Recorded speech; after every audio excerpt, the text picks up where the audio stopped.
Well, hello and welcome to our book talk. My name is Claire Cummings, and today I'll be talking about The Boy in the Striped Pajamas by John Boyne. Now, as you can tell in reading this, I found so many instances of beautiful writing, of craft, of things that really struck me. And I started running out of Post-it notes because by the end I just had covered it with all sorts of markers. I borrowed this book from my younger brother. I'd never read it before, but it was an incredible read. And so I'll go into why I think that and why I think it would be a great way for you to share it with your students. So the summary here that I have of this book is that during the Nazi regime in Germany, we meet a 9-year-old boy, and his name is Bruno. He and his family reluctantly move from Berlin to a place that he calls Outwith. So we can kind of think a little bit more about what that might mean and why he calls it Outwith. But he discovered a long fence outside of his bedroom window, and he makes a friend with a 9-year-old boy on the other side of this fence, and this is a friendship that will change his life forever. So again, that's giving you a brief summary of what this book is. So as far as readability, I really thought that it was approachable for students in grades 9 through 12 as far as interests go. Now, the writing itself in the book isn't terribly complex. There's a lot of, it's a quick read. There's a lot of repetition in the book that, kind of makes, it's almost sing-songy in certain times when the character Bruno repeats certain phrases.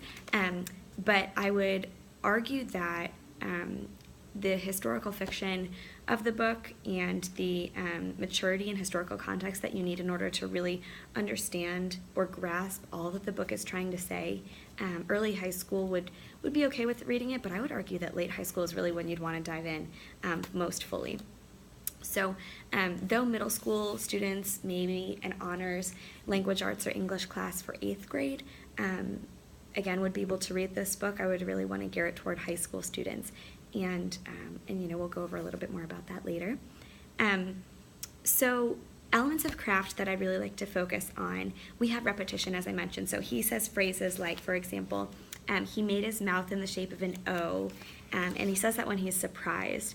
And he puts his hands by his sides because something made him feel cold and unsafe. And so when he does this shape, like the letter O with his mouth, that happens quite a bit in this book. So Bruno is often surprised. He's learning a lot as the book progresses. So that's one thing I would like to mention. He also talks a lot about the foreseeable future. It's a phrase his father says about how long they'll be staying in Outwith. And you can tell that sometimes Bruno says things and doesn't know what they mean. So he'll repeat. The repetition comes into play as well to kind of showcase how this is a 9-year-old boy speaking and thinking like a 9-year-old would, and maybe that means repeating adults or other people he's heard.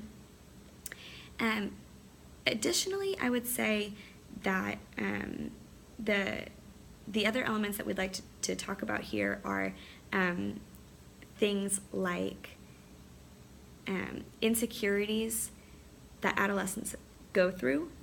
We have things like moving, friendship, home, dignity, rules, and who has to follow them. So he and his sister Gretel have to follow certain rules, but that doesn't apply to his mother, or most especially to his father. So things like that I think students would really kind of pick up on, and so the element of that relatability I think is really important, and that John Boyne does a good job of doing that. He has curiosity that is really evident, and his innocence is something I would like to dive into next. So the characterization of him, the tone of the book, and the character's point of view all really is key, I think, to understanding this novel. So there is a spoiler that this is set during, as I said, the Nazi regime in Germany. So we have all sorts of back knowledge on what that might mean. But someone like Bruno, who's living it and is 9 years old, doesn't have that same kind of understanding. So though we know so much more about the Holocaust now, Bruno seems exceptionally naive, and we need to, maybe understand or anticipate that our students might say, how could he not understand what's going on? Or what do you mean he didn't know it was on the other side of that fence? But, kind of challenge students to work with the idea of, if you were that young, first of all, and it was happening in present day, what would that mean to you? So we know that Bruno is a child who can see past politics of ideologies of opposite and friendship. So on page 138, one thing I really wanted to point out is that he and his older sister Gretel, who always knows much more than he does, they have a conversation about what it means to be on the other side of the fence. And his sister Gretel says that they are Jews, and when Bruno asks, "Are we Jews?" He doesn't know, and she said, "Oh, we most certainly are not," and shouldn't even say something like that. And he says, "Well, then what are we?" And Gretel doesn't have an answer. She just says, "Well, we're not Jews, so they're opposite," is what Bruno comes to the idea of. And this whole idea of Bruno's curiosity and innocence really does play a big part, and you'll see that with the friendship he makes with the boy on the other side of the fence. They have the same birth date, and that is huge. They look very similar, and you'll hear more about why when you read the book. But all of that kind of just shows our common humanity in a way that a child really can ask these genuine questions and learn more about that. Structure and organization. Chapter 10 ends with a question when Bruno asks Shmuel, "Why are there so many people on the other side of the fence, and what are they doing there?" And he asks this, and instead of getting an answer right away, the chapter ends, and then we jump back to several months earlier. So this flashback, this idea kind of makes us want to anticipate and want to know more about what's going to happen. So John Boyne does a really great job of, putting us at the edge and really looking for what's going to happen next. And this change of time for students, I think, is something that you'd want to pay particular attention to.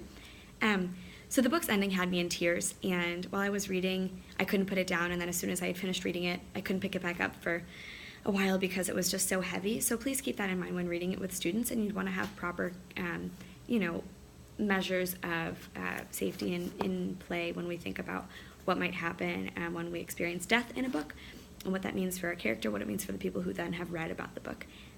So this is a fable, and there is a lesson that can come of it, so I think you'll have a great opportunity to discuss what it might mean for us to face our fences throughout the world today, and are we really all that different? So I do hope you enjoyed the book. I really am grateful for the chance of having to read it and review it in this way, and as you can see, again, I really loved a lot of it. And it's heavy, but it's beautiful and so powerful. But do enjoy. Thanks for listening.